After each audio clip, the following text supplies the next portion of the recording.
back. I am Texas Beach Mom, or Mama Robin, if you prefer, whatever works for you. And this is Friday Night Live.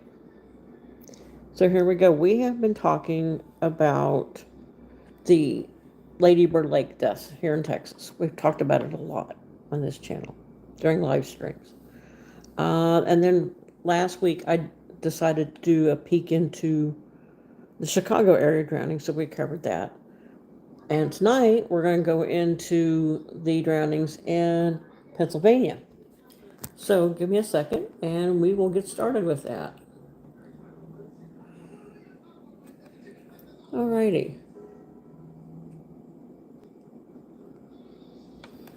Okay. That's, of course, messing up. Okay. Can't get my phone situated either. Over the past 20 years, hundreds of college-age men across the United States have died as a result of undetermined or accidental drownings. While many believe their deaths are just that, accidental, former NYPD detectives Kevin Gannon, Michael Donovan, Anthony Gerard, and Professor of Criminal Justice Dr. Lee Gilbertson are convinced that most of these drownings are homicides. Every time we talk about the ones in Texas and last week in the ones in Chicago, these names have come up before because they believe that this is not accidental. They believe that there is someone out there or a group of someone's doing this.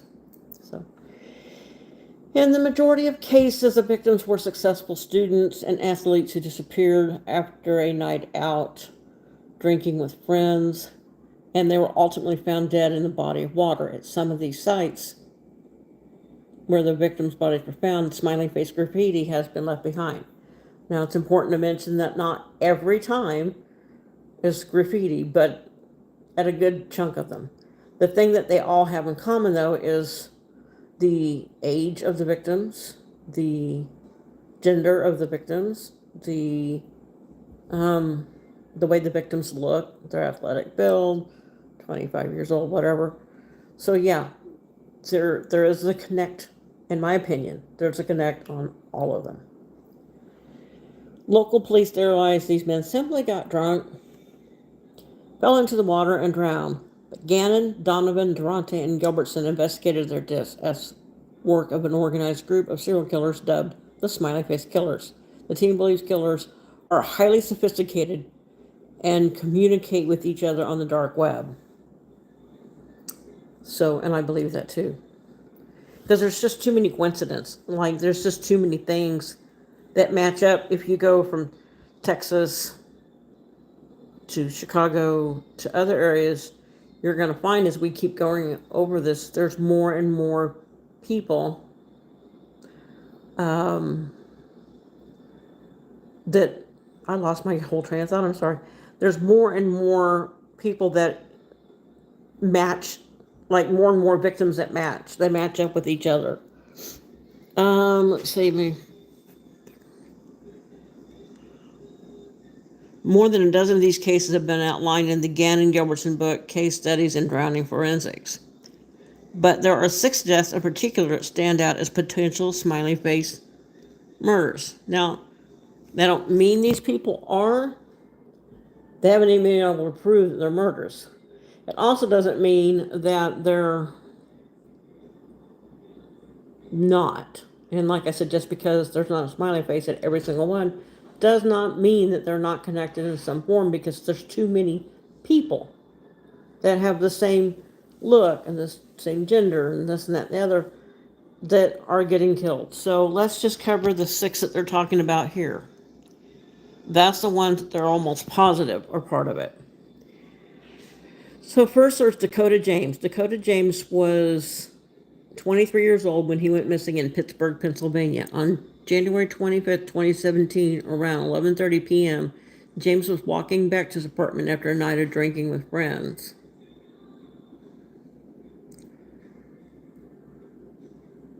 And co-workers. He never made it home. The last known sighting of the, oh, I'm going to mess this up. Here, hold on. That's the word I'm going to mess up right there. So we won't be doing that one. University graduate student was caught on a surveillance camera. Hold on.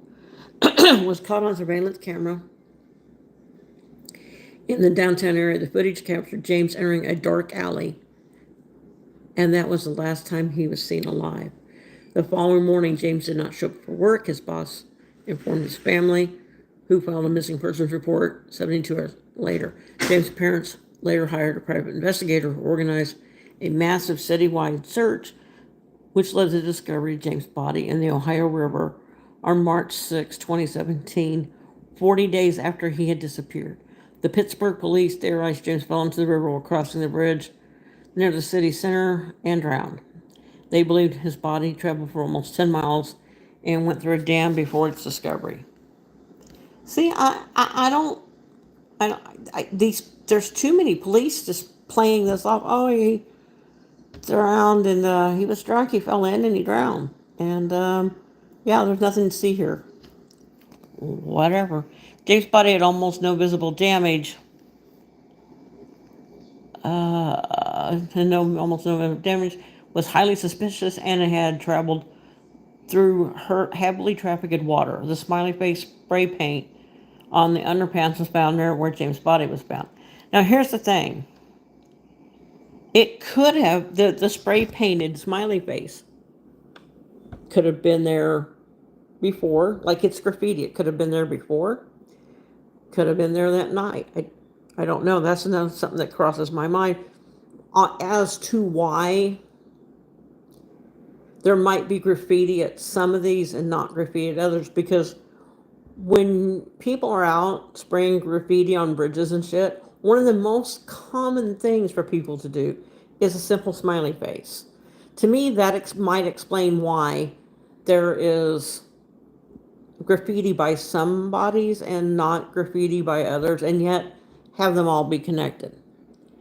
So next is Tommy Booth, 24, disappeared on January 19, 2008, in a bar in Woodland, Pennsylvania. That night, he had been celebrating a friend's 21st birthday with a group of friends. Surveillance footage captured Booth entering a bar where the celebration took place, but there was no evidence of him leaving. About 2 weeks after he went missing, Booth's body was found face down in a creek behind the bar. His death was ruled a probable drowning, with no signs of trauma. The area had been searched repeatedly in the weeks before his body was discovered, but no one had seen Booth. According to former Detective Kevin Gannon and Dr. Lee Gilbertson, when Booth's body was found, his body was full of rigor mortis, which normally dissipates 24 to 36 hours after death. The finding is inconsistent with the belief that Booth drowned that night that he disappeared. Gannon and Gilbertson also noted that the body's appearance had been staged. There were sticks strategically placed around his body, and there was shoe drag marks in the soil. There was a smiley face painted on the wall of the bar under a deck. Again, that's why these particular 6 are believed to be smiley face killers, because they had the graffiti. But not all of them have the graffiti. Like I said, there's many cases in Texas where there is no graffiti. It's dead bodies, but they're all very similar. The third one we're going to look at is Lucas Homan. On September 29, 2006, Lucas Homan vanished from La Crosse, Wisconsin. Okay, so this one is in Wisconsin, not Pennsylvania. I kind of thought this whole article was going to be about Pennsylvania, but that means we have another name or another area. From La Crosse, Wisconsin, the day of his disappearance, Homan had been celebrating Oktoberfest with his friends. I remember either reading about this particular case somewhere or watching a news clip on this one. I've seen this one pop up a few times since I've been covering all these. After a night of bar hopping, Homan headed home around 10 p.m. with a friend. Homan and his friends somehow got separated during their walk home, and his friend ended up at the ER detox with a head injury after being picked up by the police. Okay, right there is already another problem. They got separated. The friend showed up in an ER emergency, with a head injury. He couldn't remember anything that happened that night. So it's very possible he was hit over the head. But then again, Lucas just kind of vanished. Holman did not arrive home for a golf outing the next day. Search dogs scoured downtown area where Holman was last seen alive. According to police reports, one dog later hit on an SUV owned by a local band member who had played a show at the bar that night of Holman's disappearance. But the canine alert was inconclusive. Officials did not implicate the band member in Holman's death. The morning of October 2nd, Holman's body was found not too far from the shore of the Mississippi River. His death was ruled accidental drowning, and the autopsy report noted acute alcohol intoxication was a major contributing factor. All right. But so have some of these others, and they're not testing for other drugs. They're realizing the person had a little bit to drink. Some of the cases they've not had enough to drink to make them trip and fall into a lake. Sometimes they have. But they're not searching for anything else. They're going, oh, well, shit, this person just got drunk and he fell in the water. Why the fuck are we upset about this? It was an accident. We're sorry his family's going to be grieving, but nobody did anything to him. And that seems to be, in most of these cases, how blasé the police are handling these. Oh, well, he got drunk and he fell in. Happens all the time. According to Gannon and Gilbertson, Holman had various injuries on his head, hands, and arms, and they theorized that a mark on his forehead had been a footprint that had been the result of Holman being held down. Holman was the 8th accidental drowning case in La Crosse in over a 9-year period. Now, at this point, this is not large numbers, so I need to go further into the Pennsylvania ones. And apparently, this was in Wisconsin. So, yeah, as I've mentioned before, there's a lot going on with these. The fourth one is Todd Gieb. If I've mispronounced that, I'm sorry, I really am. Ted Gieb was 22 years old when he went missing during the early hours of June 12, 2005 at a bonfire party in an orchard close to his home in Casanova, Michigan. Okay, this is another one I remember hearing about. When this first took place, I remember hearing about it, and throughout all my investigatings on these accidental drownings, his name has come up a few times. He was reported missing later that day by his mother, and a massive manhunt ensued. The night of his disappearance, Gieb made several calls from his cell phone. One of them was to a friend who she heard Gieb say, "I'm in a field," before the call dropped. So he was alone in a field. I do remember this story. Gieb's body was found 3 weeks later in a lake that had been previously been searched. His death was ruled undetermined drowning. Oddly, Gieb's head and shoulders were sticking out of the water as if he had gone for a swim. Gieb's remains also had very little signs of decomposition, which have been present if he had died that day he went missing, 22 hours before the recovery of his body. Alcohol and antidepressants were found in Gieb's toxicology screen, but it was reported that Gieb was not suffering from any form of depression at the time. So yeah, and it could have been he was drugged with, maybe he was drinking, maybe he was also given antidepressants. Not because they thought he was depressed, but to knock him out. Some of these antidepressants, I don't know which one it was, but a lot of them make you groggy, drowsy, tired. The smiley face had been painted on a tree near Gieb's body, or near Gieb's body was found. The smiley face sticker was also later placed on his gravesite. Now, see, that's what marks this one different from the others, because somebody actually went to his gravesite and put a sticker on it. But that does not mean, in my opinion, it does not mean that the other ones that don't have graffiti or don't have a sticker or whatever, it does not mean that they're not connected, because there's just too many of these happening. Seriously? So the next one is William Hurley. A Navy veteran, 24-year-old William Hurley, went missing after leaving Bruins hockey game in Boston, Massachusetts. So this is in Massachusetts. On October 8th, 2009, Hurley went to the game with two friends. Halfway through the game, Hurley called his fiancee, Claire Mahoney, pictured above, and said he wanted to leave. Hurley walked outside while Mahoney drove to the stadium to pick him up. When she arrived, however, he was nowhere in sight. So he, for whatever reason, didn't want to sit and finish the game. He just called his fiancee and said, "Hey, I want to leave. Could you come get me?" He was bored. He was tired. He was pissed. Whatever. He didn't want to be there anymore. So he went outside to wait for his ride home, and before she got there, he was gone. He disappeared. So he was waiting for a ride. So what did he do? Did he just wander off and decide to go swimming while he was waiting on a ride? I mean, seriously, these police officers are taking these just so, they're so, like I said, they're blasé. She then reported Hurley missing, and various searches were conducted. 6 days after his disappearance, Hurley's body was found in the Charles River, close to where he asked Mahoney to pick him up. Investigators said there was no sign of foul play and that his death was ruled an undetermined drowning. Again, how are we even going to look at this and say a drowning when the man was at a game with friends? For whatever reason, he decided to leave the game. He decided he wanted to go home. He decided, you know what, I'm going to call my fiance and she'll pick me up.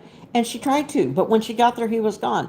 Now, I don't know how far of a drive was from where she was at to where he was at. I don't know if it's 15 minutes. I don't know if it's 30 minutes. I don't know if it's an hour or whatever. But whatever time he had walked out and went to wait for her, said, "I'll be at gate such and such," or whatever. In that amount of time, something happened to him. He didn't decide to go on a midnight swim while waiting for a ride home. That's not what happens. His barn.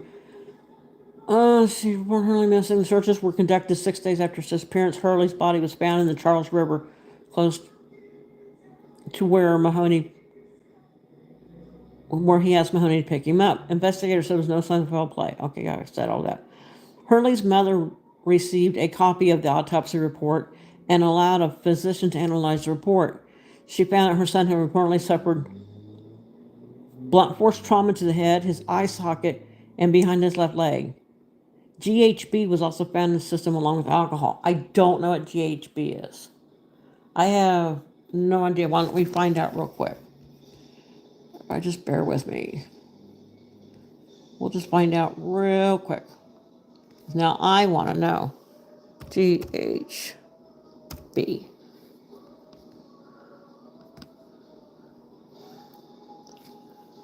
Okay, GHB drug effect. Excuse me. Effects, hazards, and methods of abuse. GHB is a CNS depressant that is abused for its euphoric and sedative effects, but also poses serious health risks. Okay, that already gives us a better idea what it is. And there's been sedatives found in other people's. The smiley face was found near the river. Now again, my theory as to why, and this last one is Brian Weltzing. That explains, to my mind, that explains my theory as to why these murders are all connected, but not all of them have a smiley face. Maybe that smiley face, with the exception of the one guy, with the exception of the one where the smiley face sticker was put on his grave, there's been smiley faces like on bridges and overpasses and shit. That is a common thing to spray paint. So my point is, those smiley faces might have been there before the body was found. Because I've not seen anything saying it wasn't. They might have been there before the body was found, and that maybe they were just noticed when the body was found. Hell, I don't know, but that would make sense as to why nobody, and I mean, why they're not all connected. Like, why they're connected, but they don't have smiley faces. That's what I'm trying to say. So the last one we're going to talk about tonight is on January 1st, 2000, Northern Illinois University. Okay, so this is going to be in Chicago. That might be where I know his name. Went missing from Chicago, Illinois after a night of celebrating Y2K with his friends. The 21-year-old finance student, rarely partied since he was dedicated to the university soccer team, but he decided to have a few drinks for the new year. Weissman's friends had said that he only had 3 or 4 drinks, but by the end of the night seemed intoxicated. Now, I'm not an athlete. I'm not a guy. I'm not a heavy drinker. 3 or 4 drinks for me, depending on what it is, probably, well, almost anything. 3 or 4 drinks for me would not make me intoxicated enough to stagger into a lake. And again, like a lot of the others, this happened on January 1st.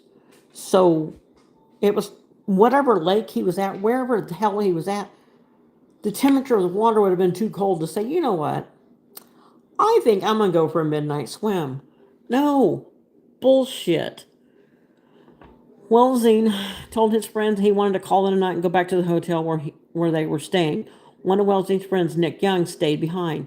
During the drive, Welsing started throwing up. His friends told him to get out of the car while he parked. Various witnesses outside the hotel saw Welsing vomiting in the street.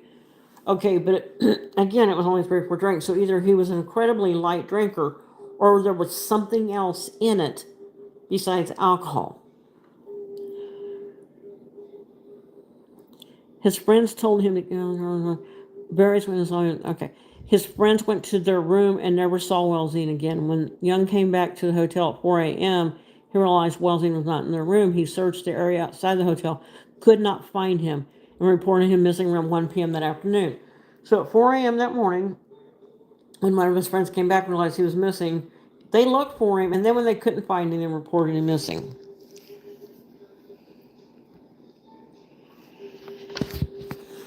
After extensive searching, Welsing's body was found 77 days later on March 17th. Now, see, that's one that's throwing me for a loop. Why 77 days later?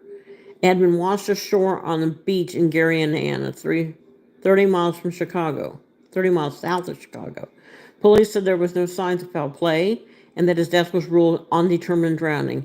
Investigators believe he had walked to the edge of Lake Michigan, a 5-minute walk from the hotel, and fallen in. Okay, so again, let's put on our thinking caps. If you're drunk and you're puking outside a hotel, or even if you've just been drinking a little bit and you find yourself puking, you might wander towards the lake. I don't know. I don't think I would. I mean, I guess it's entirely possible that he just wandered to the lake. But most of the time, at that point, if you are puking and you stop puking, personally, I'm going to go to bed at that point. I'm like, you know what? I'm going to go lay down. I'm not going to go stroll around the lake. I'm not going to go swimming. It's January, so whatever. Okay, the police said there was no sign of place, and the police walked to the end. Yeah, okay. So again, it was a 5-minute walk from the hotel. So how many people take a 5-minute stroll from the hotel while they've been puking or after they get done puking and decide to go to the lake? See, this shit don't make no sense to me.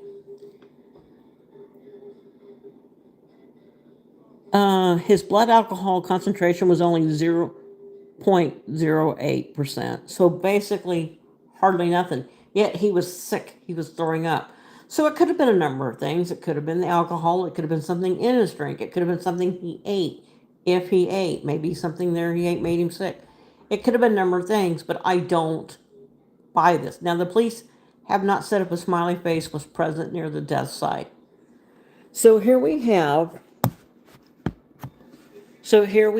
a group of men who have disappeared. They've been partying, whether it's been in Texas, whether it's been in Chicago, whether it's been in Wisconsin, whether it's been in Massachusetts, whether it's been, well, let's see, there was Pennsylvania, Massachusetts, Chicago, Wisconsin, Texas, and I believe some in Michigan. Okay, so far, whatever state it's been in, wherever it has been, most of the time it's in the winter. Most of the time it's men.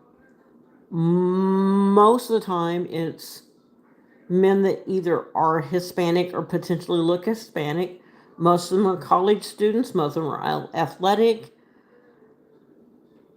Most of them are between the ages of 25 and 35. I would say on average.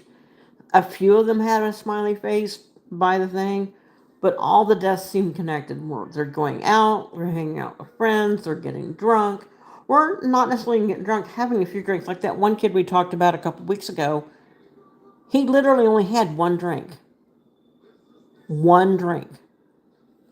And yet, when he separated from his friends or was seen on camera, he was staggering like he was highly intoxicated. One drink is all he had.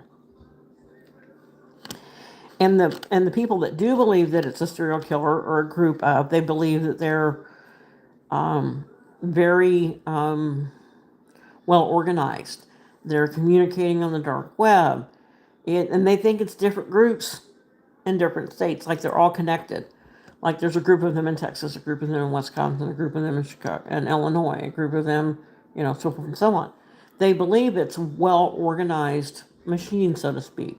So you have your groups in each state or whatever states they're being attacked in, and yeah, they're having all kinds of shit happen. I mean, these men are just flat out disappearing.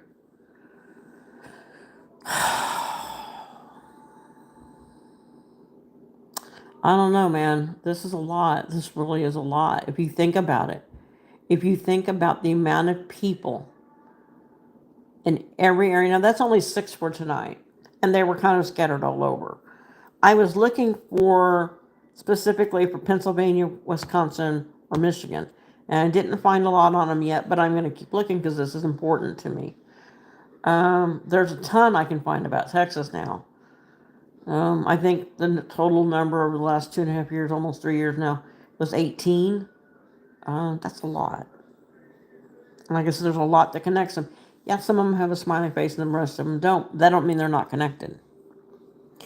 And there's many theories about it being a bartender that's drugging people. There's many theories about it being a taxi, an Uber, a Lyft, free ride shares, free rides during holiday seasons. I have seen those ads, as I said last week, with people offering free rides to these men. Maybe these men are getting on in these free taxis to go home. Well, in this one, he was sick in the car. He got to the hotel room. He was storing up outside the hotel room, and what? He walked 5 minutes away to the lake. Why? And his alcohol content wasn't even that high. And for all these police officers that are saying nope, no connections or accidental drownings or whatever, they should be ashamed of themselves. They should be truly ashamed of themselves. And for the few people that are going, no, this is not right. This is not right. There's something fishy going on here. For those people, keep doing it. Everybody needs to keep speaking out. That's all I have for tonight. Tonight's a really short live. Um, I want to go ahead and wrap this up. Like I said, I want to keep looking into these lakes, these sets of these different states, different lakes. Like I said, Wisconsin, Michigan, Illinois, Texas. Texas, I've covered. I've covered Texas very carefully. But yeah, tonight's going to be a short one. Today is my birthday, so I am meeting up with friends later. Um, I know it's already kind of late, but these are late people. Eh. So anyway, I want to wrap this up. I want to call it a night. So if it's your birthday, happy birthday. If it's your anniversary, happy anniversary. I want everybody to take care of themselves, look out for each other. Um, Everybody have a good night, and I will see you on Wednesday. I am working on something for the Watts case. So, remember, I think I've got a good one coming up. So, yeah, everybody take care. Look out for each other. Make good choices. I love you all, and I will see you later.